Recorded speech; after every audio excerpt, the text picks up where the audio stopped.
Bonjour, alors cette fois on va regarder dans ActiveCampaign comment créer sa première newsletter ou plutôt sa campagne, c'est le terme qui est utilisé par ActiveCampaign. Donc en gros c'est quoi? C'est envoyer un email à sa liste. Donc là j'ai une liste de une personne, donc voilà, on est sur un compte de test pour moi sur ActiveCampaign afin de vous montrer un peu comment ça fonctionne. Donc là vous êtes sur la base campagne, donc là j'ai une campagne de test qui est en ébauche mais on va en créer une nouvelle. Donc vous cliquez en haut sur créer une campagne. Là, on vous demande de donner un nom à la campagne. Alors, le nom que vous allez donner, c'est un nom interne qui est propre à vous pour la retrouver plus tard. Donc, je vais l'appeler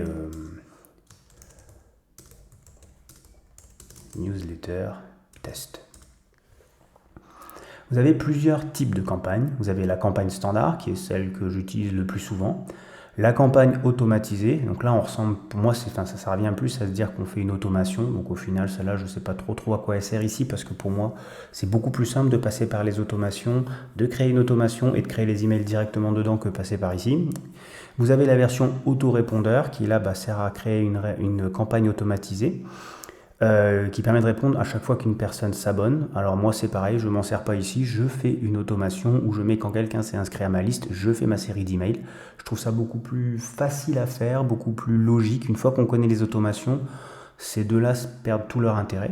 Celui-là par contre est super intéressant, c'est le split testing. Donc le split testing c'est le fait de tester deux emails différents pour voir lequel des deux aura un meilleur retour pour vous. Donc ça c'est particulièrement utile quand vous avez une base d'emails de contacts assez élevée, parce que pour que ce soit statistiquement viable, il faut au moins 1000 emails envoyés de chaque côté pour avoir un résultat fiable, plus ou moins fiable d'un point de vue statistique. Donc voilà, l'idée c'est quand vous avez 5-10 000, vous l'envoyez un email à 5-10 000 personnes, vous le coupez en deux et vous regardez lequel des deux emails fonctionne le mieux. Vous pouvez soit changer un titre, soit changer un call to action.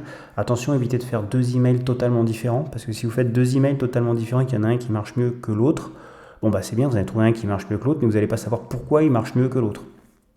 Donc soit vous pouvez changer le design et garder le même texte, soit vous pouvez changer le sujet, changer un truc à la fois, c'est les règles du test de l'A/B test, c'est-à-dire changer un seul élément pour savoir ce qui fonctionne.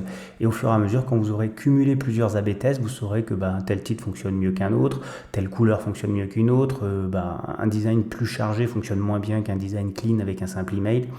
Voilà, c'est aussi simple que ça. Ensuite, vous avez un système basé sur des flux RSS que je n'utilise pas. Et après, vous avez basé sur une date. Donc ça, c'est plutôt sympa. C'est surtout pour les dates anniversaires. Alors, vous choisissez les dates d'anniversaire. Ça peut être l'anniversaire réellement de votre contact. Ça peut être la date d'anniversaire d'inscription à votre newsletter ou à la date d'achat d'un produit. Ou je sais pas moi, quand c'est l'été, peu importe. Donc en fait, en fonction d'une date qui est présente dans les champs de votre contact, vous choisissez la date, vous pouvez envoyer un email basé à ce moment-là et ça se fera tout seul. Donc c'est vraiment puissant, faut en avoir besoin, notamment pour tout ce qui est gestion de mariage, de naissance. Il y a pas mal de choses qu'on peut faire avec ça, ça dépend de votre niche. Donc là, nous on va faire une standard. Ensuite, on vous demande de choisir votre liste. Alors, moi, j'ai 0 personne dans ma liste. Pour l'instant, on va dire qu'on va quand même sélectionner la liste prospect.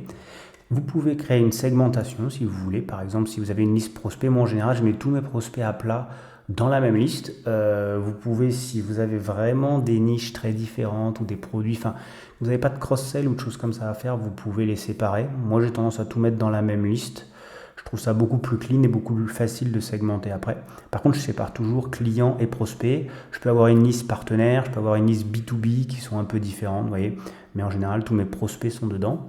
Et après, pour créer une segmentation, vous cliquez ici et vous pouvez ajouter vos premières conditions. Donc, les conditions qu'on utilise en général, c'est les tags. Par exemple, on peut dire, est-ce que le tag automation A, on va faire ça par exemple, n'existe pas.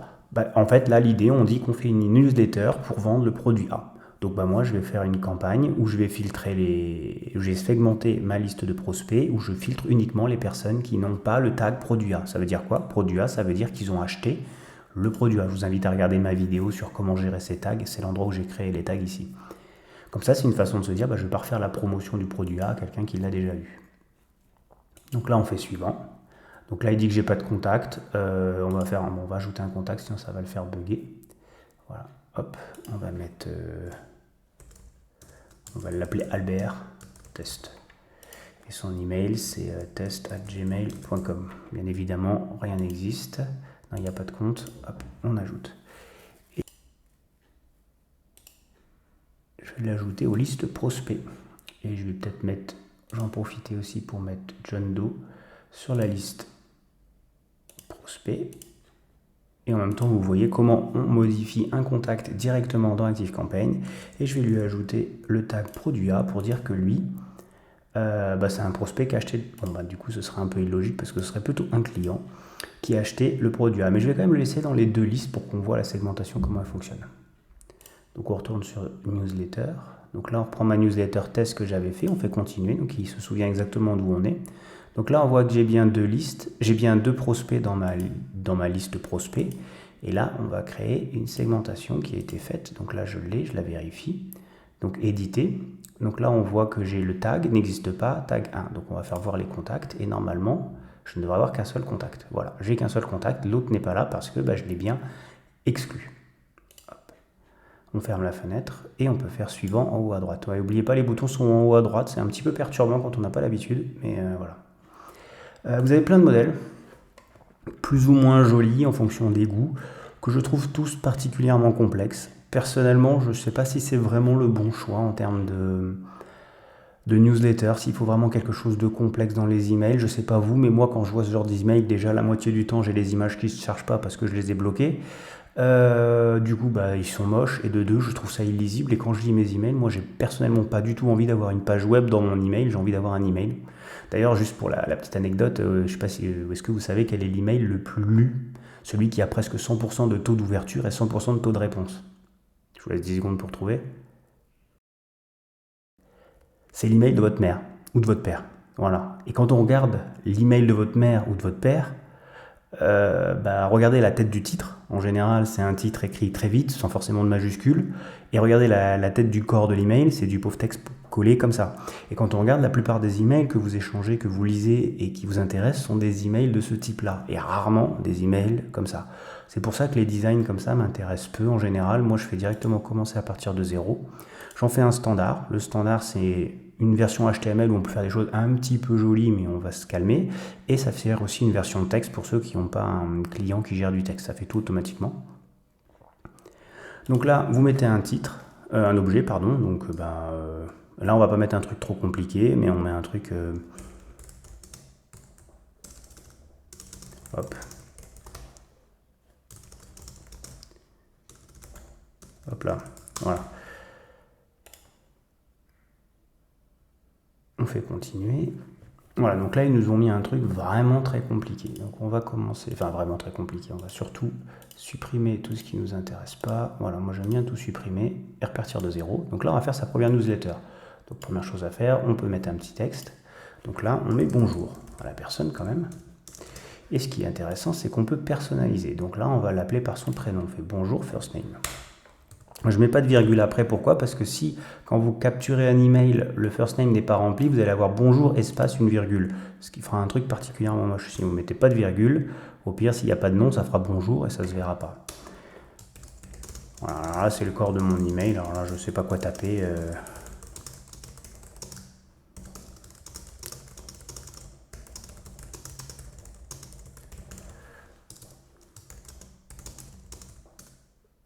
Ouais, je tape vraiment n'importe quoi, surtout écrivez pas des choses comme ça en marketing.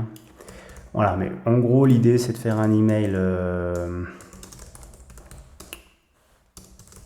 relativement simple, comme ça, voilà. Je vous laisserai rédiger l'email, c'est pas un cours pour rédiger l'email, l'idée, c'est que vous pouvez faire vos emails comme ça. Quand vous faites ça, c'est un email extrêmement simple, les gens le voient et ça marche nickel. Vous pouvez rajouter des petites barres avec du texte, des choses comme ça si vous voulez. Vous pouvez quand même se rajouter un petit bouton ici par exemple. Hop, on va le mettre en... Oh, c'est moche ça, en bleu, voilà. Avec du texte en blanc. Et hop. Et vous voyez, on peut quand même faire un petit bouton sympa ici si vous voulez. On peut faire des emails, voilà. Bon, l'objectif c'est de se dire, faites un email simple que les gens vont lire et pas un truc trop compliqué. Une fois que vous avez fait, pensez à aller sur la petite roue crantée ici pour aller dans les options. Donc là, vous avez des options relativement intéressantes. Vous avez le pré-header. Donc le pré-header, c'est ce que vous voyez dans votre téléphone souvent. Vous avez le titre et puis vous avez 2-3 lignes de texte. Ces 2-3 lignes de texte, en général, c'est les premières lignes de votre email. Mais si on regarde ça, les premières lignes, c'est bonjour, bonjour first name. Donc en gros, déjà, ça n'a pas d'intérêt, ça, comme résumé de l'email. Ça n'a aucun intérêt. Donc là, vous pouvez rajouter un petit résumé. Je vous conseille de mettre un texte différent de celui-là. Et pour donner envie de lire l'email, jouer sur la curiosité. Ensuite, vous pouvez, si vous voulez, vous envoyer un test. Donc ça, moi, je le fais souvent. C'est-à-dire que je clique dessus et je reçois l'email que je viens d'écrire sur ma boîte mail. Ça permet de le tester. Ça me permet de vérifier que mes liens sont fonctionnels. Donc voilà, ici, on va lui mettre un lien, par exemple. Hop. Là, on lui dit, bah, tu vas sur... on s'en fout de toute façon. Sur Google. Hop, voilà, là, il y a un lien. On peut aussi mettre un lien sur le bouton ici. Toujours en HTTPS, s'il vous plaît. Le HTTP n'est plus accepté. Allez, cette fois-ci, on va aller sur Google aussi, parce que j'ai pas d'autre idée. Donc voilà comment on crée une newsletter. Ensuite, on fait suivant. Donc là, on vérifie tout ce qu'il y a. Donc là, vous avez votre sujet, vous avez votre en-tête, vous avez d'où par l'email, vous avez le contact avec surtout le nombre de contacts qui est inscrit là. Donc là, il y en a un. Mais quand vous faites votre segmentation, vous ne savez pas toujours, ça vous permet de vous assurer que votre segmentation est bien faite. Vous avez le suivi, donc ça c'est quand vous voulez, vous avez créé des automations de suivi, donc ça j'en ai pas créé. Vous avez la personnalisation de liens. Alors à quoi ça sert ça? Ça sert à, en fait ce qui se passe c'est qu'ActiveCampaign va surcharger les URL que vous avez mis. Donc si vous avez mis l'URL google.com.fr ici dans l'email, quand la personne recevra l'email et qu'elle cliquera sur le lien, elle n'ira pas sur Google, elle ira d'abord sur ActiveCampaign qui va rediriger vers Google. Alors pourquoi je vous dis ça? C'est parce que ça, c'est des redirections. L'intérêt de cette redirection, c'est que ça permet à ActiveCampaign de savoir si la personne a cliqué sur votre lien ou pas. Mais le désavantage de cette technique, et ça, c'est pas propre à ActiveCampaign, c'est propre à n'importe quel outil, c'est que ça génère une redirection. Et les emails, les clients email n'aiment pas ce genre de redirection et peuvent les considérer comme du spam. Donc en gros, j'ai pas les règles, personne n'a les règles absolues pour savoir quand est-ce que vous êtes considéré comme un spam ou pas, mais c'est pas en faisant une action que vous êtes considéré comme un spam, c'est comme si vous avez des points en fait. Vous démarrez avec un email blanc, vierge, tout nickel, vous avez 100 points, puis à chaque fois que vous faites des petites erreurs qui peuvent être considérées comme un spam, vous perdez des points de ci, de là, jusqu'à un moment arriver à un score, et ce score, en fonction des boîtes email, il est différent, mais une fois que vous passez cette limite, vous êtes considéré comme spam. Donc suivre des liens est pénalisant et vous fait perdre quelques points. Donc à vous de voir en fonction de l'email, notamment si vous mettez, si vous mettez des cours gratuits, super réduction, génial, ça va pas coûter cher, enfin les mots qu'on voit dans des promotions agressives, vous allez perdre des points. Donc quand vous cumulez tout ça, plus le suivi de lien, à un moment vous pouvez passer sous la barre et dans les spams. Donc vous pouvez le désactiver ici. Ou des fois, de façon plus maligne, si vous avez plusieurs liens, vous pouvez juste cocher et suivre le lien qui vous intéresse. Ensuite, vous avez le suivi de réponse, mais ça, on ne va pas l'utiliser. Et après, vous avez la partie Google Analytics si vous voulez le traquer dans Google Analytics. Donc après, ce qui est intéressant aussi, c'est que vous pouvez décaler et la publier dans le futur. Par exemple, je peux dire, je publie la formation, l'email, moi je ne sais pas, le 22 juin, à 3h, c'est un peu bête quand même. À 15h, hop, et voilà. Et là, il est activé pour être publié le 22 juin à 15h. Voilà, et une fois que c'est terminé, donc voilà, donc j'étais bloqué parce que je n'avais pas activé mon email de test. Donc là, du coup, j'ai dû l'activer, j'ai reçu un email, je l'ai validé, je me suis logué. Donc j'ai perdu le premier message. Le deuxième, c'est qu'il faut que je mette une adresse physique. Donc on va mettre, je sais pas, on va l'appeler... Limited Corp et je suis au 15 avenue Foch, je sais même pas si elle existe cette adresse. Et hop, ça a l'air joli. À Paris, hop, voilà. Et là, vous voyez, le bouton est apparu maintenant. Donc ce qui se passe, c'est que si je fais terminer, voilà. Donc là, on voit que ma newsletter est planifiée. Celle-ci, la vieille que j'avais créée, là, elle est en ébauche, ça veut dire que faut que je la continue pour la terminer. Celle-ci, elle est planifiée et elle est planifiée pour le 22 juin à 15h. Donc d'ici le 22 juin, j'ai le temps de la modifier. Une fois qu'elle est partie, elle est partie. Vous avez aussi, si vous voulez, la possibilité de dupliquer une newsletter. Vous pouvez l'enregistrer en tant que modèle si vous la récupérez plus tard. Ou vous pouvez la forcer à l'envoyer maintenant si vous l'avez planifié pour une date qui ne vous convient pas. Vous pouvez l'envoyer maintenant. Vous pouvez aussi la renommer. Donc voilà. Donc là, vous avez vu comment créer une campagne avec ActiveCampaign. Si vous n'avez pas encore de compte ActiveCampaign, j'ai mis un lien dans la description. C'est un lien d'affiliation, donc bien évidemment je touche un petit quelque chose. Donc n'hésitez pas à l'utiliser, moi ça me fait plaisir, j'espère que ça vous fait plaisir. Et en plus si vous vous inscrivez avec ce petit lien d'affiliation, je vous donnerai accès à la formation complète ActiveCampaign gratuitement pour débuter ActiveCampaign, comprendre les bases d'ActiveCampaign, savoir comment ça fonctionne et les fonctionnalités principales pour être prêt à débuter et à en tirer le meilleur parti. J'espère que cette formation et cette petite vidéo vous a plu et je vous dis à bientôt. Allez, ciao!